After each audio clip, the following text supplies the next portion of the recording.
abrir as nossas Bíblias lá em Hebreus, capítulo 1, verso de número 14.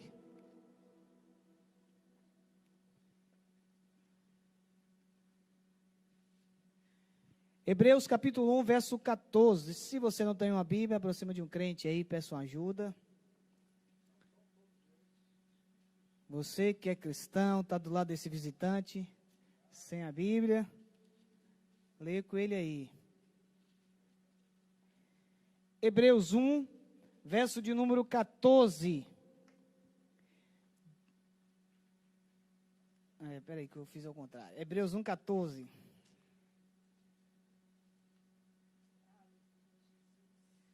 Diz assim a palavra de Deus.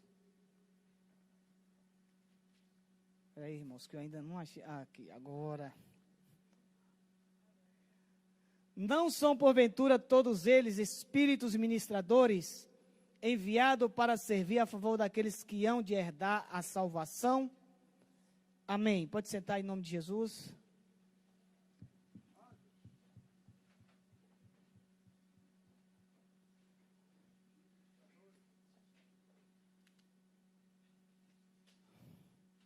Nós, nesse estudo, vamos falar sobre os anjos. Um assunto bastante interessante para a gente entender como funciona os anjos. Onde eles estão, o que eles fazem, como agem, que tipo de anjo existe, se você é anjo ou não, você vai descobrir também nessa noite. Que romanticamente alguém fala assim, ele é um anjinho. Então, você vai ter uma noção exatamente do que eles são. Nós sabemos que Deus, Ele criou todas as coisas. Tudo o que existe nesse mundo, que nós conseguimos enxergar, e tudo aquele que nós também não enxergamos, foi tudo criado por Deus. Tudo que é visível, tudo que é invisível. Deus criou todas as coisas. E dentre essa criação estão os anjos, também os demônios, que são anjos caídos, criados por Deus. Ele fez tudo. Nem tudo que Deus criou está escrito ali no início, no princípio de todas as coisas. Talvez muito mais outras coisas Deus criou, não está registrado ali. Efésios capítulo 6, verso 12, ele diz que a nossa luta não é contra a carne nem contra o sangue, mas são contra as forças espirituais malignas. Dessa forma, nós entendemos que há uma diversidade, uma batalha espiritual que realmente envolve os homens, os anjos e os demônios. Então, o anjo é uma criação do Senhor. A palavra anjo vem do hebraico, malak, do grego, ângelos, que é traduzido pela etimologia de mensageiros. Essa é a ideia que se dá para a tradução dos anjos, são mensageiros. É bom a gente entender que eles são mensageiros de Deus para a execução da sua vontade. Nem sempre na Bíblia os anjos são chamados de anjos. Às vezes, eles são chamados de agentes celestes, de santos, de poderosos, de heróis, de vigilantes, de filhos de Deus, seres celestiais, estrelas, etc. Pode ter várias nomenclaturas relacionadas aos anjos. Aí a gente vai ter que ir lá para o grego para ver se é a mesma palavra que significa anjo. São mais de 300 passagens falando sobre os anjos. Nesse exato momento, existem anjos aqui. Quem sabe sentado do seu lado? Quem sabe atrás de você à sua frente? Diz a Bíblia, os anjos do Senhor acampam-se ao redor daqueles que os temem e os livram. Então, se a Bíblia diz, significa dizer que aquilo que a sabedoria popular fala, que o anjo da guarda está do seu lado, ele está aí, porque a Bíblia está dizendo isso. Então, são seres celestiais, são mensageiros de Deus, criados para o serviço do Senhor. Anjos são seres criados por Deus. A Bíblia diz em Salmo 148, verso 2 a 5, diz assim: louvai todos os seus anjos, louvai todas as suas legiões celestes, louve o nome do Senhor, pois Deus mandou ele e foram eles criados por Deus. Colossenses 1,16 diz assim: mas nele, em Cristo, foram criadas todas as coisas no céu e sobre a terra, as visíveis e invisíveis, seja tronos, seja soberanias, sejam principados, sejam potestades, tudo foi criado por meio dele e para ele, nos céus e na terra, invisíveis e visíveis. Então, os anjos foram parte da criação do Senhor, mesmo sendo um anjo do mal, que é o diabo, que foi criado não com essa função, mas na sua caminhada se tornou isso, pelo orgulho e pela soberba. E o bispo bem fala assim: olha, o orgulho é o sentimento que transforma o homem em diabo, porque foi dessa forma que o diabo caiu. Encheu de soberba e orgulho, era anjo, querubim ungido, se tornou diabo. E a Bíblia também deixa escrito que Deus resiste ao soberbo, mas dá graça ao humilde. Por isso que eu sempre digo que o cara soberbo, o cara arrogante, ou a mulher, o homem, sei lá quem for, é um sujeito corajoso, porque é candidato a virar diabo. Então não entre nessa fila, saia dessa fila, que é difícil. E Jesus deixa bem claro: aprendei de mim que sou manso e humilde de coração. Anjos são seres espirituais. Não são porventura eles espíritos ministradores enviados para servir a favor daqueles que hão de herdar a salvação?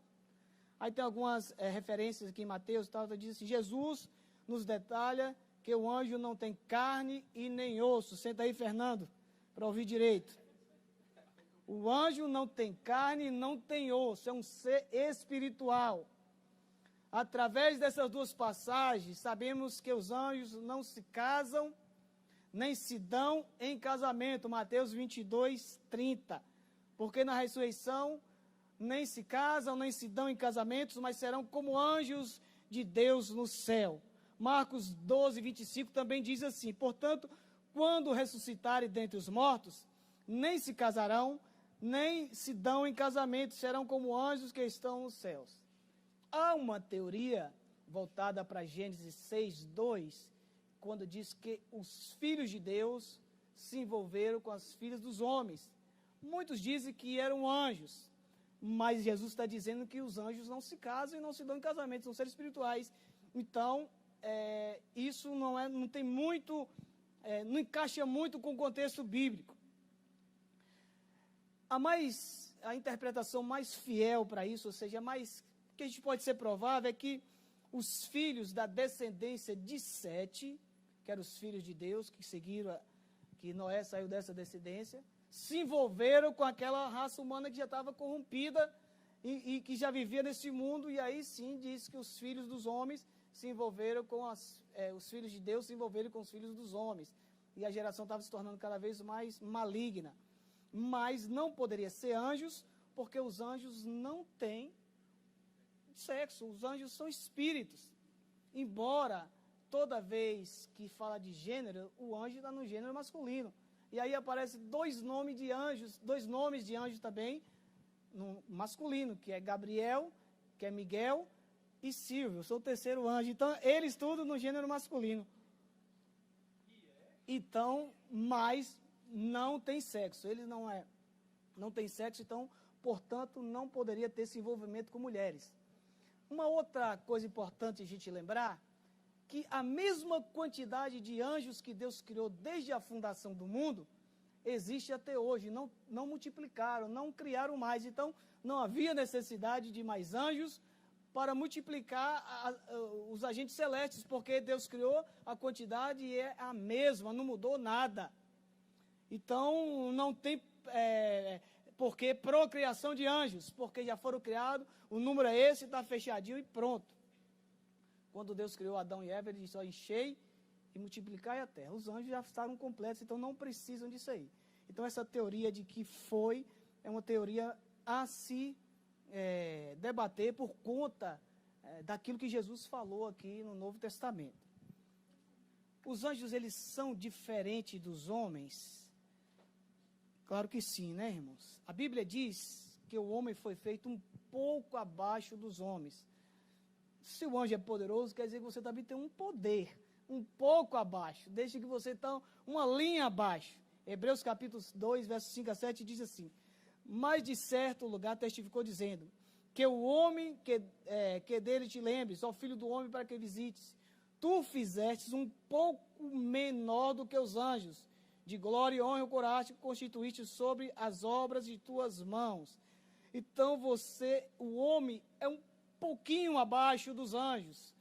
Temos também um poder dado por Deus, delegado por Deus, como o autor constituinte desse poder. Entretanto, fala que os anjos são, e é importante a gente lembrar isso, eles são acima de nós, mas eles estão ao nosso serviço. Hebreus 1,14, o que nós lemos, são espíritos ministradores enviados para servir a favor daqueles que hão de herdar a salvação, embora acima, mas serve aos seres humanos.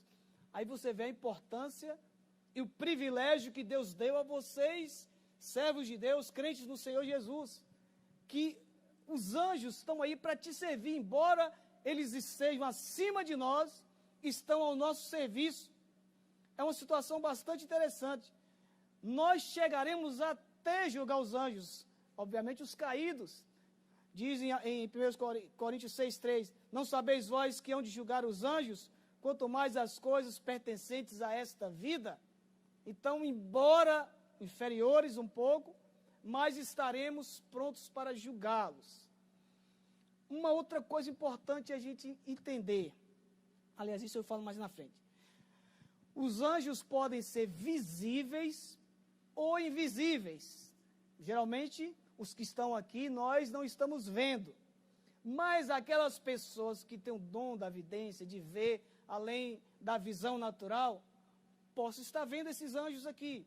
Tem pessoas que têm esse talento, têm esse dom, e ele consegue ver.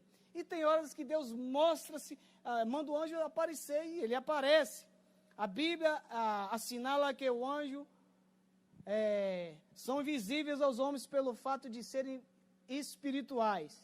Agora, tem muitas partes das Escrituras que eles aparecem. Em Gênesis 19, 1 e 5, os anjos foram ali até Sodoma e Gomorra e andaram no meio daquela cidade como se fossem duas pessoas comuns. Então, todo mundo poderia ver aquele anjo que estava passeando ali, andando para cima e para baixo. Atos capítulo 1, verso 10 e 11 também fala dos varões vestidos de branco que estavam ali, à beira do sepulcro. Todo mundo poderia ver aqueles varões ali, visíveis, era para qualquer pessoa ver. Eles estavam ali presentes e as pessoas poderiam ver. Mas quando os anjos são visíveis, o mais normal que acontece é que as pessoas ficam assombradas quando veem esses anjos. Ficam meio atônitas, assim, meio vislumbradas pela glória que esses anjos transmitem quando aparecem para as pessoas. Muitos de vocês já tiveram experiência de ver anjos, de poder, Deus abrir a visão e ver, e a primeira sensação da gente é aquela sensação de espanto por estar vendo uma coisa tão mística, tão fora assim das coisas naturais, porque a gente gosta de muitas coisas palpáveis, e de repente você vê algo que é exclusivamente vindo do céu, assim, e isso traz um assombro nos corações. A gente que já está mais acostumado, que já vê e tudo, mas mesmo assim causa esse espanto. Interessante que, embora os anjos sejam espíritos, eles podem até comer. Quando em Gênesis capítulo 18, verso 2, lá, quando os anjos estavam em Sodoma e Gomorra, Ló chamou os anjos para entrarem e fazerem uma refeição com eles. Eles entraram para fazer a refeição com eles. E observe que, naquele momento, aqueles anjos participaram disso. Também em Gênesis capítulo 19, 3, Salmo 78, 25, fala dessa possibilidade. E é um trecho na Bíblia que fala assim que às vezes nós iríamos receber anjos em nossa casa. De repente você já recebeu, já comeu com você e você nem sabe. São anjos, ministros de Deus, a serviço de Deus, para ministrar o seu povo, para abençoar o seu povo. Então, irmãos, pode isso acontecer. Não é uma coisa fora da realidade. Não é invenção do pastor Rony, isso é coisa da Bíblia. Ela está dizendo que isso pode acontecer. Gênesis 19, capítulo 1, verso 3 diz assim: E vieram 2 anjos a Sodoma à tarde, e estava Ló sentado à porta de Sodoma. E vendo-os Ló, levantou-se ao seu encontro, e inclinou-se com o seu rosto em terra, e disse: Eis agora, meus senhores, entrai e peço em minha casa, a casa do teu servo, passai por ela esta noite, lavai os vossos pés, e de madrugada vos levantarei e irei pelo vosso caminho. E eles disseram: Não, antes na rua passaremos a noite. E porfiou com eles muito, e vieram com ele, e entraram em sua casa, e fez-lhe um banquete, e cozeu bolos sem leveduras, e comeram. Então esses anjos participaram daquilo que foi colocado diante daquela mesa.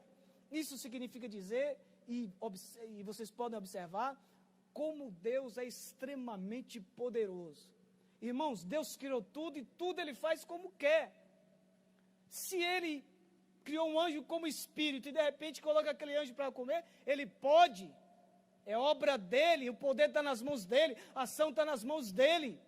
E a gente tem que entender que quem criou, quem fez, tem um poder de mudar como Ele quer. Como Ele quiser, Ele vai fazer.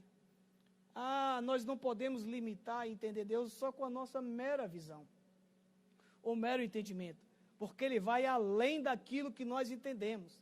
Os anjos, eles têm algumas atividades, eles são atividades de guerreiros. Aqui tem, em Jericó eles fizeram isso, o servo de Eliseu viu isso, a morte dos primogênitos, você viu isso, o anjo passando ali, a morte de 185 mil assírios também foi feito pelo anjo. Então ele também tem essa função de guerreiro. Ele também tem a função de transmissor da vontade de Deus. É aquele que vai trazer um recado para você aqui na terra, ou para executar alguma coisa aqui. Gabriel, em Daniel, capítulo 9, verso e alguma coisa, explicando a visão de Zacarias também, o nascimento de João Batista, o nascimento de Jesus. Então, eles estavam aqui para falar o que Deus gostaria de fazer nessa terra.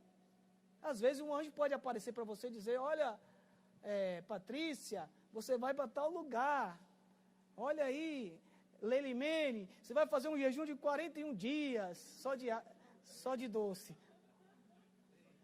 Vai trazendo as mensagens para a gente entender e fazer conforme Ele quer.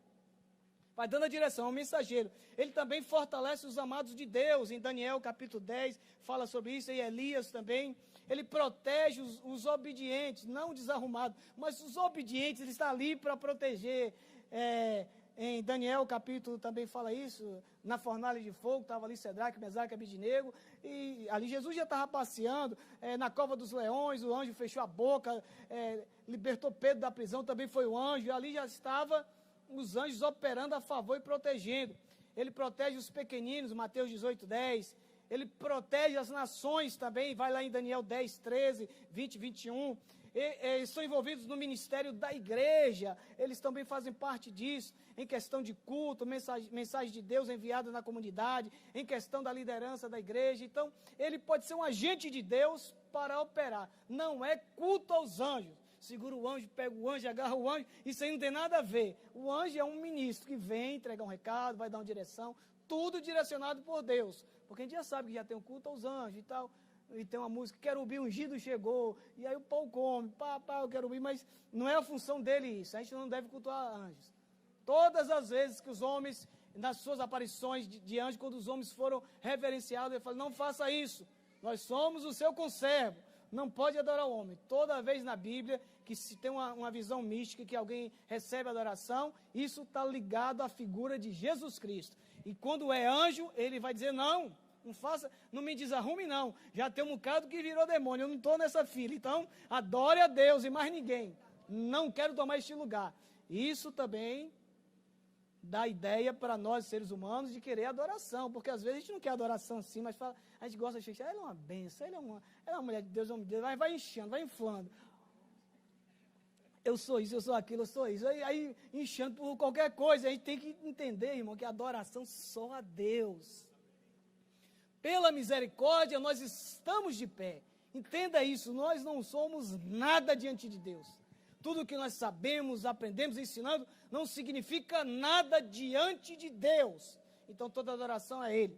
Ele protegeu e serviu a Cristo, em Mateus capítulo 4, 11, Lucas, antes da tentação, na prisão, na ressurreição, estava ali.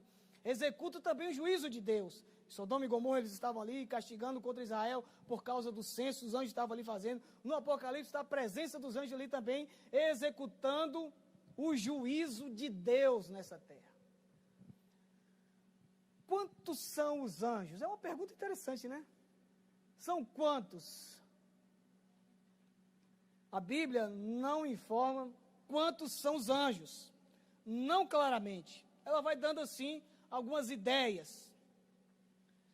Várias vezes nós observamos na Bíblia que tem escrito assim, o exército de Deus. Então é um número grande. O exército deixa claro que é um número deles, é um exército poderoso. Aí tem em Deuteronômio 32, verso 2, diz assim, menciona que no Sinai, junto de Deus, estava miríades de anjos. Uma miríade de anjo é 10.000 anjos. Então, havia miríades de anjos naquele lugar, miríades e miríades. Então, 10 e 10.000, 10.000, você vai contando aí. Aí também afirma que na presença de Deus há milhões e milhares de anjos. Apocalipse 5:11. Hebreus capítulo 12, verso 22 mostra incontáveis hostes de anjos. Mateus 25, presta atenção aqui, irmão. Olha aqui. Mateus 26, 53, Jesus afirma, Jesus falando, poderia pedir ao Pai mais de 12 legiões de anjos para que lutasse a favor dele quando estava preso ali. Uma legião constitui em torno de 6.000 soldados romanos. Era uma legião. Então, 12 daria 72.000 anjos. Então, o fato é que a gente não sabe, na verdade, quantos tem. Nem anjos e nem demônios. Mas para o nosso consolo, para cada demônio tem 2 anjos ao seu favor. Porque diz a Bíblia que 1/3 dos demônios caiu na terra. Então, 2/3 sobraram de anjos. Então não tenha medo, que os anjos do Senhor estão acampados ao seu redor, mas se vir muito demônio, a cada um vem 2 anjos. Então, você já viu o arraso que um anjo fez com os assírios? 185.000. Então você está bem guardado, protegido por aqueles que têm autoridade de Deus para proteger vocês.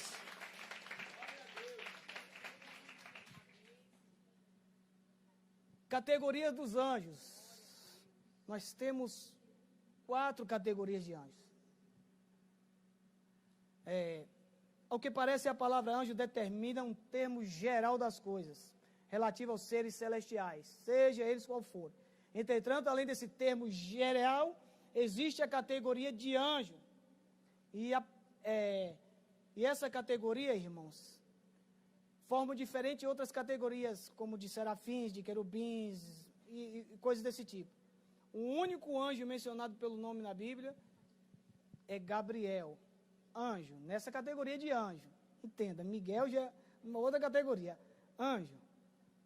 Então, é uma categoria, embora o nome geral é como uma partida de futebol. Tem vários jogadores, mas tem o lateral direito, o lateral esquerdo, tem um zagueiro e tem um atacante, mas todos são jogadores. Então, todos são os anjos, mas tem o anjo, a categoria de anjo. A segunda categoria é o arcanjo. O arcanjo, o prefixo sugere um anjo-chefe, um anjo que está mais na liderança. Principal, o poderoso. Na Bíblia, o único mencionado é Miguel, em Judas 9. Do que declara a respeito de Miguel, deduzindo que os arcanjos são principais príncipes dos exércitos de Deus, como em Daniel 3. Gabriel foi levar o recado, foi atrapalhado, arcanjo veio lá. Aí eu penso, não está na Bíblia, mas eu penso que os demônios são anjos caídos, na categoria de anjos. O diabo era um querubim ungido, segundo Ezequiel 28. Você vai ali falando, aqui as pessoas aludem o diabo, aquilo ali, o Lúcifer. Ezequiel 28, era querubim ungido, estava no meio das pedras formosas, e vai falando, dando relato dele. Então, se Gabriel, que era anjo, foi levar o recado, foi impedido, aí veio um arcanjo, que é uma de graduação maior, intercedeu por ele e conseguiu transmitir o recado do Senhor. A bênção veio para Daniel. Então, Deus tem as formas dele de classificação. Então, o primeiro é anjo, a segunda hierarquia é arcanjo, o terceiro é querubim, que são os protetores do trono de Deus, segundo Salmo 80, verso 1, Salmo 99, verso 1, Isaías 37, 16. São tão velozes como o vento. Segundo Samuel, capítulo 22, 11, Gênesis 3, 24. Em cima da arca havia duas réplicas de querubins. Eles tinham duas asas que cobriam a arca da aliança. Anjo não tem asa, arcanjo não tem asa. Querubim tem asa, duas asas. Eles adoravam no tabernáculo ali em Êxodo 26. Tinham grande destaque no templo de Salomão também, com as suas asas que se estendiam pela largura do santuário. Estes ornamentos que foram de querubins foram orientados por Deus e certamente indicam a importância desses anjos na proteção do trono de Deus. A descrição está em Ezequiel, dos seres de vários rostos que viram várias asas. Nada Deus faz por acaso. Se Deus fez esses anjos com asa para um fim, para um objetivo, o fez. Nada na nossa vida é por acaso. Nenhuma pecinha do nosso corpo é de menor importância. Tudo tem uma importância no nosso corpo, assim de tudo que Deus criou. Tinha uma professora de inglês que ela, quando adolescente, ela achou que a sobrancelha não tinha importância nenhuma no corpo dela. E ela disse, eu vou raspar toda. E passou a navalha em tudo. Ela disse que viveu os piores momentos da vida dela, que tudo caía no olho. Parece que o olho estava aberto para o céu. Tudo caía dentro. Então, tudo tem importância no reino de Deus. Cada coisa que Deus criou, os seus detalhes, Deus pensava na importância dele. Em uma das ministrações eu falei com vocês aqui sobre aquelas fontes de água nos abismos terrenos que explodiram quando Moisés tocou na rocha e que aquele estudo das faculdades americanas disseram que estava ali a quilômetros, 750 mil quilômetros abaixo do solo, um manancial de águas cristalizadas que Deus preparou para aquele dia e para aquela hora, para trazer a evidência para o povo judeu. Então, às vezes, tem até coisas preparadas para a gente, para um fim, para um único fim que Deus quer realizar na nossa vida e que a gente nem sabe, só faz ser usado para aquilo ali. Então, os anjos têm a sua importância e tem cada um a sua atividade conforme Deus fez e conforme Deus quis fazer. E por último, tem os serafins. A palavra no hebraico tem a raiz de seraf, que traduzido significa fogo. Portanto, os serafins são agentes de purificação pelo fogo. São zelosos pela santidade de Deus. Isaías 6, verso 1 e 7. Localiza acima do trono de Deus. Isaías 6, capítulo 1, 2. No ano que morreu o rei Uzias, eu vi também o Senhor sentado no alto e subiu em trono. E a cauda do seu manto encheu o templo. Serafins estavam por cima dele. Cada um tinha 6 asas. Com 2 voavam, com 2 cobriam o rosto, e com 2 cobriam os seus pés, e com 2 voavam. Olha só, que coisa interessante aqui. Parece ver que o ministério da adoração constante no Senhor, Isaías 6,3, que abalava o lugar e enchia toda a casa de fumaça. Observe uma coisa, irmãos. Quando Moisés estava lá naquele monte, que Deus falou para ele, tire as sandálias dos seus pés, porque o lugar que você está é terra santa. Depois Moisés no monte pediu para ver Deus. Olha, ele falou, não, você não pode me ver, que nenhum homem que me viu ficou vivo. Aí tem um louvor que fala assim, só quero ver, está pedindo para morrer. Porque Jesus já disse que Deus falou que nenhum homem que me viu vai ficar vivo. E você está cantando esse louvor aí. Pense no que você está cantando, viu? Só quero ver você. Você está falando, Deus me leva para o céu logo. Vai ser fulminado. Agora, olha só.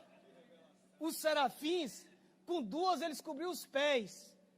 Eles estão diante de Deus, a mais alta santidade em todo o mundo. Com 2 eles cobrem os pés. Olha, é como se estivesse falando para Moisés, tira a sandália que você está, que o lugar onde você está pisado é a terra santa. Falando da presença de Deus. Não era o lugar, o monte Horebe, mas era o lugar onde eles estavam na presença de Deus. Com 2 eles cobrem os rostos para não ver a glória de Deus. Moisés, você não pode me ver, porque quem vê morre. Que coisa interessante, como há uma combinação na Bíblia falando da santidade de Deus e o respeito desses agentes celestes, que é chamado de fogo, na presença de Deus.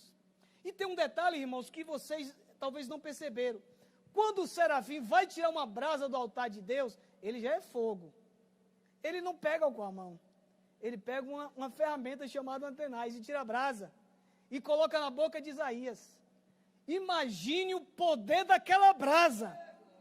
Porque se ele, que é um agente celeste, não pode tocá-la, quem recebeu esse poder foi um mortal lá na terra, Isaías, para um propósito. Que coisa linda. São agentes de Deus, ministradores para nos servir. Um pouco abaixo de nós, mas estão nos servindo. Então ele, com toda a glória dele de serafim, ele não podia tocar naquele altar, tamanha era a glória de Deus. Agora, outra coisa eu quero lembrar vocês. Moisés subiu no monte 40 dias. Desceu do monte, depois dos 40 dias, vendo Deus de longe, só o fogo, a fumaça, os trovões. Ele quebra as tábuas, sobe de novo. Mais 40 dias. Quando ele desce de novo, ele desce com super bronzeamento artificial. O rosto dele brilhava da glória de Deus. Significa dizer, se Moisés demorasse mais tempo na presença de Deus, ele descia como um churrasco, todo queimado, porque a glória de Deus ia consumir Moisés. Não está na Bíblia, isso é coisa minha, mas o caminho era esse. O homem que passou 40, quando nos 80, o pessoal de Israel, não Moisés, não podemos olhar para você. Há um brilho sobrenatural no seu rosto. Moisés andava com a face coberta. Ô irmãos, e por isso que os serafins estão com a asa no rosto, porque eu não posso ver a glória do Todo-Poderoso. Quem sabe eu serei desfeito na presença dEle. Aí você vê a importância do Deus que você serve, e esse Deus mora dentro de você. Esse Deus está dentro de você, através do Espírito Santo, o soberano Deus Todo-Poderoso, e que esses anjos que estão santos na presença de Deus, sem pecado, estão ali. Não posso olhar para a face do meu mestre, eles cobriam o rosto ali. Oh, que coisa linda! Agora, imagine o privilégio do diabo, que era um querubim ungido, que já gozava daquele poder todo ali naquele lugar. E aí deixou tudo para se tornar diabo. É bom a gente refletir sobre isso, irmãos. Nós nascemos do fruto do pecado. A natureza pecaminosa está dentro de nós. E às vezes nós jogamos tudo por alto para servir ao diabo. Para viver uma vida longe da presença de Deus. O que o diabo, na verdade, fez foi viver uma vida longe da presença de Deus. Ele tinha tudo para adorar o Senhor. Criado por Deus, você foi criado por Deus, diz a Bíblia, não foi vós que me escolheste, mas eu vos escolhi a vós outros e nomeei porque vais. Lá também fala de Jeremias, que desde o ventre da mãe te escolheu e chamou pelo nome. Então nós somos criação do Senhor, criados para adorar Ele, criados para viver para Ele, criados para reverenciá-lo, para respeitá-lo, para que Ele seja o Senhor das nossas vidas, mas há a possibilidade da gente virar as costas para o Senhor, como fizeram esses querubins e esses anjos caídos. Esse querubim e esses anjos caídos. Viraram as costas para o seu Criador. E deixaram de adorar a Deus e foi viver conforme os seus interesses. Queridos, observe que Deus nos criou para a sua adoração. Nos dotou de poder, de qualidades extraordinárias, que é o homem com poder de falar, de relacionar com Deus, de viver para o Senhor. E às vezes nós jogamos isso tudo fora, por conta de coisas bobas desta vida, ou coisas sérias desta vida. Mas Deus te criou para adorá-lo, como criou os anjos para adorá-lo. Deus te criou para isso. Você é um adorador de Deus. E é o desejo dele isso. No jardim do Éden, havia duas pessoas, somente duas. Todo dia Deus descia lá para falar com esse pessoal. Irmãos, sabe o que é isso? Todos os dias, o Criador, o Supremo, o Soberano, o Deus acima dos deuses, Senhor dos senhores, o que era, o que é, o que há de vir, o que fez todas as coisas, dá uma pausa na sua vida para se relacionar com o homem. E Ele constrói um céu cheio de anjos, de agentes celestes, para justamente servir a estes homens que Ele criou. Cabe a mim e a você refletir, entender a importância que Deus dá a cada um de nós. E nós não podemos levar a nossa vida de qualquer jeito. Nós estamos num casamento, num relacionamento sério com o Criador de todas as coisas. E aqueles agentes celestes, em respeito, em adoração a Deus, cobrem os seus rostos com aquelas asas, porque estão diante do trono de Deus. Os seus pés para adorá-lo. Olha, parece que havia um ministério de adoração direto ali ao Senhor. É o que Deus quer, isso. Uma adoração dia e noite, 24 horas. Aqueles anjos adorando a Deus, e aquele lugar abalava e se enchia de fumaça, pela glória de Deus. Diante da atitude de humilde de Isaías, que considerava impuro, Deus vai lá e restaura aquela vida, mandando um anjo da mais alta patente, talvez da maior proximidade de Deus, para tirar do altar de Deus uma brasa para cobrir o pecado de Isaías. Deus poderia pegar qualquer outro profeta na terra que estivesse em santidade, mas Ele escolheu aquele homem para aquela missão. Missões especiais cada um de nós temos para com o Senhor. E Ele talvez vá fazer como fez com Isaías, tirar do próprio altar. Não é essa brasa que nós estamos acostumados a ver aqui. É uma ação celestial, algo criado pelo próprio Deus. Essa brasa é tão poderosa que mudou o coração daquele homem em fração de segundos. Quando ele disse, a quem enviarei? Ele se prontifica, eis-me aqui, envia-me a mim. Coisas que muitas vezes os seres humanos passam muito tempo para dizer, Senhor, eu quero te servir agora e quero que você me use conforme a sua vontade. Ele se doou para Deus, aquela entrega total. O bispo desta igreja, o bispo Ati, ele diz que a adoração é beijar entre os olhos do Senhor, entre a face de uma pessoa. É um relacionamento. Deus está dizendo que quer um relacionamento 24 horas comigo e com você. Mesmo distante. Um dia você casou com alguém, Marcos casou com, me ajude, com Ruth. Mesmo distante, eles têm um relacionamento. Mesmo que Marcos esteja com outras pessoas, ele tem um relacionamento. Mesmo que Marcos viaje, ou Ruth viaje para a Noruega, eles têm um relacionamento, têm um compromisso. Isso não muda o lugar, as pessoas, a posição social com que eles se encontram. Nada muda no relacionamento deles. Eles têm um compromisso de fidelidade. É quando Deus fala, não quero que os tire do mundo, mas que os livre do mal. Ele está dizendo, esse povo tem um compromisso de fidelidade comigo, não importa onde eles estejam. Eles são meus adoradores, 24 horas, há uma ligação entre eles e eu, seja no Japão, seja na Europa, seja na Ásia, seja na América Central, do Norte ou do Sul, onde eles estiverem, eu tenho um relacionamento comigo, eles me adoram 24 horas. É o desejo de Deus para mim e para você. E os anjos fazem isso, os serafins, 24 horas, adorando ao Senhor, a criação de Deus. Essas 4 categorias, anjos, arcanjos, querubins e serafins. Existem mais 5 que muitos consideram como categorias, mas na verdade não são postos de autoridade, que são os principados, potestades, tronos, soberanias e poderes. Há uma linha teológica que diz que são anjos também, mas é bom a gente entender que são postos de autoridade, que esses anjos podem ocupar. As expressões podem ser utilizadas para referir-se a anjos de Deus ou também a anjos do mal, do maligno. Então são postos de autoridade.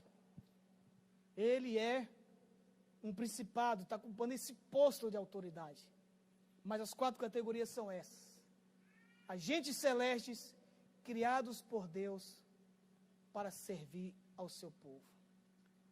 Quando nós olhamos para os anjos, nós temos que entender 3 coisinhas importantes. A primeira é que eles foram criados por Deus.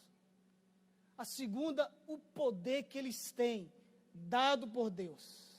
Tem gente que quer ver mais anjos do que Deus, ou do que Jesus. Entenda, eles estão ali a serviço de Deus. Quem tem o poder é Deus, dado a eles. Deus faz o que quer. E terceiro, a posição deles, a função deles em nossa vida. Para a igreja do Senhor, para a sua vida, para a sua casa, para a sua história.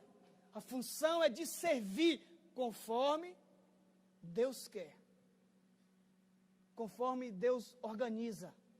Nós vivemos em uma sociedade e existe um guarda de trânsito. Ele está ali para servir a população conforme o Estado estabelece que ele assim o faça. Então o anjo não age por si só. Ele tem uma cartilha, isso aqui estou simplificando para que vocês entendam, uma cartilha de Deus para você ter que agir assim. Fazer isso assim assado, conforme Deus orienta. Então, por isso que nós não devemos adorar anjo, cultuar anjo, porque eles estão aqui para servir o povo de Deus, conforme a orientação do Senhor. Tinha um anjo ali, esperando aquele profeta passar. Engraçado, irmãos, que tem hora que o homem tem a cabeça tão dura que ele não conseguiu enxergar o anjo. Mas o animal via. Tem hora que um jegue tem mais discernimento do que um crente. Diz por aqui, né? Segundo a Bíblia, está falando. O jegue estava vendo o anjo, o animal. E o cara não estava vendo, porque ele queria viver na visão dele. E o anjo lá com a espada só esperando ele passar. E aí o animal fala, está me batendo, está me esmurrando, eu não te sirvo há tanto tempo. Ele estava tão irracional que ele conversou com a mula, que se fosse eu corria, saía daquela mula, as carreiras com medo, nunca vi mula falar. Mas a irracionalidade dele fez ele conversar com aquela mula e foi o livramento da vida dele. Até que ele viu aquele anjo. Então o anjo está aí para cumprir a vontade do Senhor, conforme Deus quer que faça. Eles são reais, ele existe, ele está em nosso meio. Desde a minha meninice como cristão, como diz o bispo, não faz muito tempo ainda, há uns dias atrás, uns meses atrás, uns anos atrás, umas décadas atrás. E aí, o meu desejo era ver as coisas no mundo espiritual. Eu sempre quis ver anjo, demônio, eu tinha esse desejo. De vez em quando, uma vez pregando, eu sentia atrás de mim que tinha. E eu procurei assim, mas senti a presença como alguém que aproxima de você e você sente o calor do corpo dessa pessoa. Eu já tive experiências de outro sentido, outras pessoas já viram e outras pessoas veem até hoje, isso é importante. E eu sempre oro quando estou pregando para que Deus abra a nossa visão, a nossa vidência no mundo espiritual. Porque se é de Deus, criado por Deus, se é de Deus, eu quero tudo, irmão.